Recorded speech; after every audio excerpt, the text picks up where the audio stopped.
Mungkin nggak kita diuji dengan cobaan, Ustaz? Iyalah, kalau semuanya digampangkan dalam hidup kita, malah bingung dari pintu mana kita akan mendapatkan pahala kesabaran.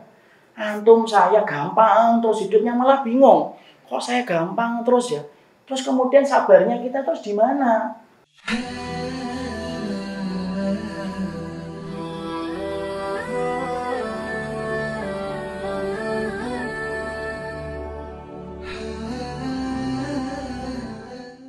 Dunia itu diibaratkan oleh Nabi bagi orang yang beriman kayak penjara, dan sesungguhnya bagi orang kafir itu kayak surga. Makanya mereka melabrak apapun itu mereka akan terjang, karena mereka tidak ada batasan dalam kehidupan di dunia. Beda dengan orang yang beriman. Mungkin ada yang bertanya sama kita, kenapa ya Ustadz orang yang beriman kok dikasih kesulitan dalam hidup? Loh, kalau kita nggak dikasih kesulitan dalam hidup sebagai konsekuensi iman, akhi, antum akan kemudian takut mati. Karena antum dan saya terlalu enak hidup di dunia ketika tidak pernah tersapar dengan kesulitan dan ujian. Makanya kenapa kalau ada yang bertanya, kenapa ya orang yang beriman kok banyak tersapar dengan ujian, air matanya mungkin menetes, supaya dia tahu itulah hidup di dunia, supaya dia tidak kerasan hidup di dunia, dan membayangkan pertemuan indah dengan Rabbnya untuk menemui segala amal yang telah dilakukan susah payah ketika sabar menghadapi ujian. Yang namanya penjara itu kan memang susah. Dan Rasulullah kan sudah mengatakan ini penjara. Coba kalau ada penjara terlalu enak, tidak mau keluar. Di Cipinang kalau dikasih wifi, ada wifi spotnya, ada kemudian olahraganya, kemudian dia bisa pesan apa saja. Kira-kira penjahatnya mau keluar nggak ketika habis? Enggak lah. Mas keluar mas 3 bulan. Enggak lah Pak, nambah lagi Pak, bisa nggak Pak? Saya bunuh siapa gitu loh, supaya ditambah lagi. Kenapa? Terlalu enak. Makanya orang yang beriman, kalau kemudian saya pernah ditanya ya, karena ada ikhwan tuh pernah nanya sama saya, kenapa ya Ustadz, antum selalu katakan orang yang beriman tuh ujiannya berat? Coba sampaikan tanpa dalil. Saya jawab, loh, gini loh akhi, orang yang beriman itu dijadikan oleh Allah itu berat, karena sesungguhnya supaya dia ketika hidup ini tahu bahwasanya ini adalah perjuangan. Nanti ketika dia menutup mata, dia baru istirahat.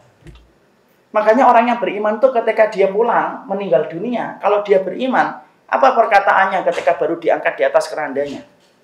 Dia berkata dalam hadis riwayat Muslim, Qaddimuni, qaddimuni. Rasulullah mengatakan, idza wudi'atil janazatu idza kana salihatan. Kalau ada orang kemudian jenazah, kemudian ditempatkan di atas keranda, diangkat itu, kalau dia adalah orang yang sholih, maka kemudian dia itu ketika diangkat di atas kerandanya, 4 orang yang mengangkatnya, itu kemudian jenazah itu akan berkata, Qaddimuni, qaddimuni. Buat cepet langkah kakinya.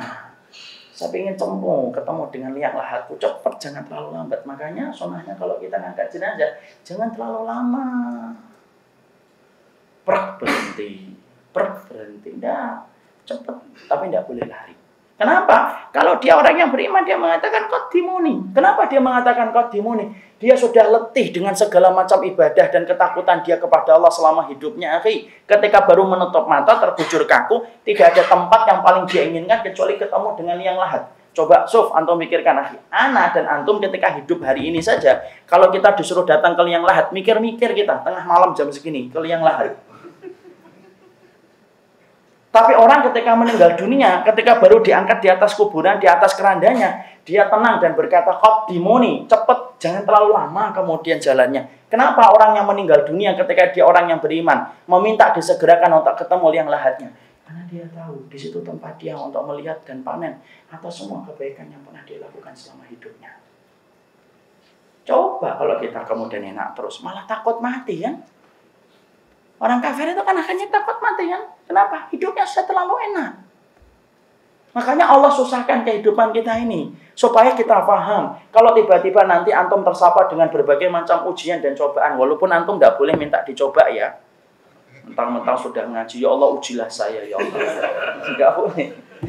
Tapi kalau kemudian kita nanti kemudian tiba-tiba tersapar dengan cobaan. Kita harus paham poin kedua. Oh kita berada di dunia ini. Kenapa Allah susahkan? Supaya kita ketika meninggal itu merasakan tenang dan istirahat. Sebagaimana sebaliknya kata Rasulullah, idza wudi'atil janazatu in kanat ghairu salihatan. Kalau ada jenazah yang meninggal dunia bukan orang yang beriman kepada Allah di dunia. Apa yang dia katakan ketika baru dinaikkan di atas kerandanya?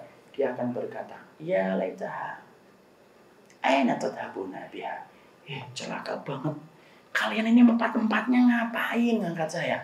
Tinggalin saya di sini, tidak usah dibawa ke liang lahat.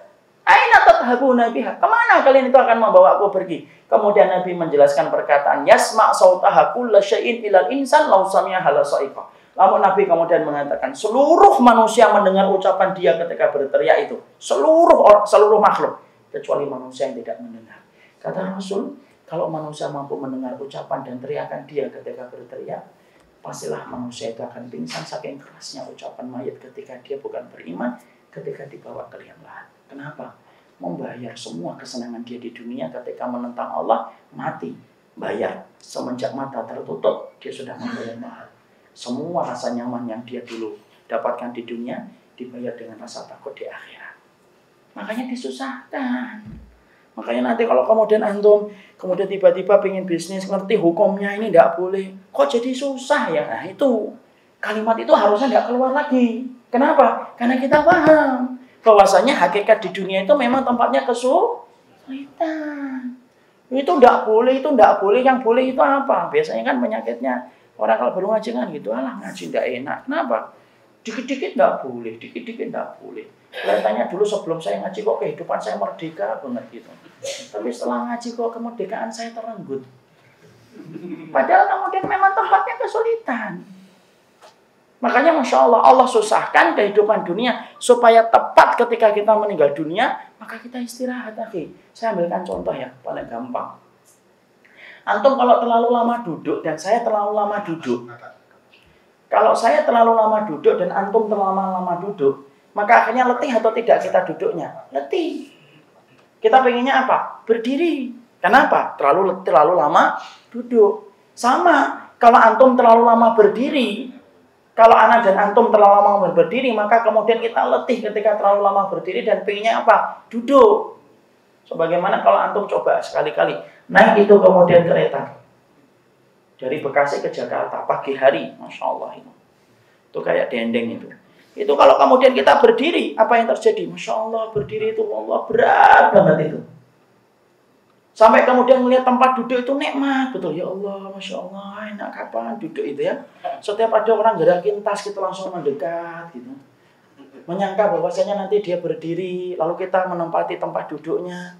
Ternyata cuma gerakin tas tidur lagi. Kenapa tempat duduk itu akhirnya nikmat untuk kemudian kita lihat? Karena antum terlalu lama berdiri, akhirnya menikmati tempat duduk itu nikmat atau tidak nikmat? Nikmat. Coba kalau antum terlalu lama duduk terasa nikmat? Enggak, pengennya berdiri. Makanya majelis ilmu kalau terlalu lama kan akhirnya pegel gitu. Akhirnya pura-pura ke belakang, padahal di belakang juga enggak kencing gitu kan. Karena sudah terlalu lama duduk. Makanya itu analogi sederhana. Kenapa orang yang beriman disusahkan oleh Allah, kesulitan mereka banyak. Wanitanya harus nutup aurat, kadang-kadang merasa gerah. Kemudian dia harus mendidik anak. Sang suami harus mencarikan rezeki yang halal, harus terikat kepada aturan ini, harus meninggalkan larangan ini. Supaya dia ketika sulit, nanti ketika mati, dia merasakan manisnya dari beratnya kesulitan yang dia hadapi ketika di dunia. Kenapa? Dunia itu tempatnya kesusahan dan tempatnya kesulitan. Kalau kita tidak paham ini, stres kita. Dan pasti kita akan diuji dengan cobaan. Mungkin nggak kita diuji dengan cobaan, Ustaz? Iyalah, kalau semuanya digampangkan dalam hidup kita, malah bingung dari pintu mana kita akan mendapatkan pahala kesabaran. Antum, saya gampang, terus hidupnya malah bingung. Kok saya gampang terus ya? Terus kemudian sabarnya kita terus di mana? Kalau semua itu digampangkan. Makanya saya punya tetangga itu. Pernah itu, ada keluarga kecil sudah bahagia lah insya Allah secara zahirnya. Punya anaknya lucu-lucu gitu. Sampai kemudian ditakdirkan ada salah satu anaknya yang diuji dan dicoba oleh Allah. Susah ngomong. Lalu kemudian beliau ngomong, kenapa ya Ustaz Allah menakdirkan putra kami yang keempat kayak gini ya? Saya ngomong simpel. Ya kalau semuanya digampangkan dalam hidup, lalu dari mana kita akan mendapatkan pahala kesabaran? Nah, disitulah kita paham. Itulah yang namanya dunia. Tempatnya kesulitan. Tempatnya berbagai macam ujian. Makanya kalau tiba-tiba tersapa dengan ujian, sabar. Bukan karena Allah benci sama kita. Tapi Allah memberikan kesulitan itu untuk menyelaraskan sifatnya dunia, bahwasanya dunia itu adalah kesulitan bagi orang yang beriman. Makanya Nabi, kan saya sering berulang-ulang kan ngomong ya, Rasul itu ujiannya paling berat, ikhwan.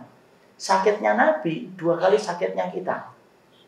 Dan Nabi sakaratul mautnya itu berat. Maaf ya kalau ada yang mengatakan, Ustaz, ada yang berkata Nabi tidak pernah merasakan sakaratul maut. Salah. Nabi merasakan sakaratul maut. Dan sakaratul mautnya Nabi itu berat atau tidak berat? Berat, ikhwan. Sampai Nabi mengatakan apa? Allahumma inna lil mauti la sakaratun. Ya Allah, ternyata setiap kematian itu punya sakaratnya. Rasul itu. Ya, makanya sampai Nabi kemudian tidur di atas pangkuan Aisyah. Kemudian saat itu melihat Abdurrahman, saudarinya Ibunda Aisyah, bawa siwak. Kemudian Ibunda Aisyah ngomong, ya Rasulullah, kamu pengen siwak ya Rasul? Kemudian Rasulullah memberikan tanda seakan-akan beliau ingin siwak itu. Kemudian diambilkan siwak itu, kemudian dijadikan siwak itu oleh Ibunda Aisyah, lalu kemudian dipegangkan tangannya, kemudian Rasulullah bersiwak. Saking lemahnya tangan Nabi, maka Rasulullah tidak mampu mengangkat tangannya. Itu Rasul ketika akan meninggal dunia. Makanya sampai Ibunda Fatimah ketika masuk, dia nangis karena tidak tega melihat kondisinya Rasulullah ketika sakaratul maut itu. Makanya sampai kemudian Rasulullah ketika melihat anaknya menangis, kemudian tidak tega, Rasulullah kemudian berkata dan memberikan isyarat supaya Ibunda Aisyah itu mendekatkan telinganya kepada mulutnya Rasul, lisannya Rasul. Dibisikin Nabi malah tambah nangis. Ketika Fatimah tambah nangis, Rasulullah kemudian melihat lagi, lemah Nabi. Kemudian Nabi memberikan isyarat kembali supaya Ibunda Fatimah dengerin lagi. Kemudian dibisikkan yang kedua, baru tersenyum di sela isak tangisnya. Apa yang dibisikkan Rasul yang pertama sampai membuat Fatimah menangis? Rasulullah itu berkata, la karba ala abika, la karba ala abiki ba'da hadzal yaum. Wahai Fatimah, sesungguhnya tidak ada lagi kesulitan yang dirasakan oleh ayahmu setelah hari ini. Fatimah langsung tahu, ya Allah, berarti hari ini Rasulullah meninggal. Karena Rasulullah mengatakan hari ini kesulitannya. Apa yang dibisikkan yang kedua? Yang dibisikkan yang kedua, Rasulullah mengatakan, innaki min ahli aqrabu minni luqukan. Tidak ada keluarga yang paling cepat menyusulku nanti kecuali engkau, wahai Aisyah, yang paling cepat menyusulku. Dari kita mendapati Fatimah. Dan ternyata siapa yang menyusul Rasulullah paling cepat? Fatimah radhiyallahu anha. Itu beratnya Rasulullah ketika sakaratul maut. Makanya Imam Qurtubi berkata, kenapa sakaratul mautnya Nabi berat? Makanya sampai Nabi minta apa sih? Nabi itu minta semangkok air. Minta semangkok air. Kemudian beliau masukkan tangannya ke air itu, beliau usapkan ke wajahnya. Rasul itu dimasukkan lagi tangannya ke tempat air itu. Seakan-akan Rasulullah ngerasain berat itu. Kemudian diusap lagi di wajahnya. Kemudian mengatakan, Allahumma inna lil mauti la sakaratun. Ketika semakin berat, kemudian Nabi mengarahkan telunjuknya ke atas. Ila rafiqil a'la. Kemudian tangan itu jatuh.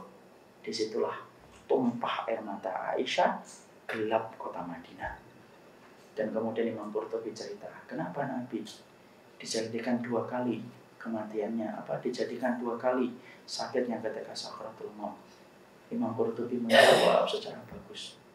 Karena Allah ingin memberikan puncak ujian kepada Rasul di dunia, supaya Nabi merasakan puncak kenikmatan di surga. Makanya pemimpin penduduk surga itu siapa? Rasulullah Muhammad bin Abdullah.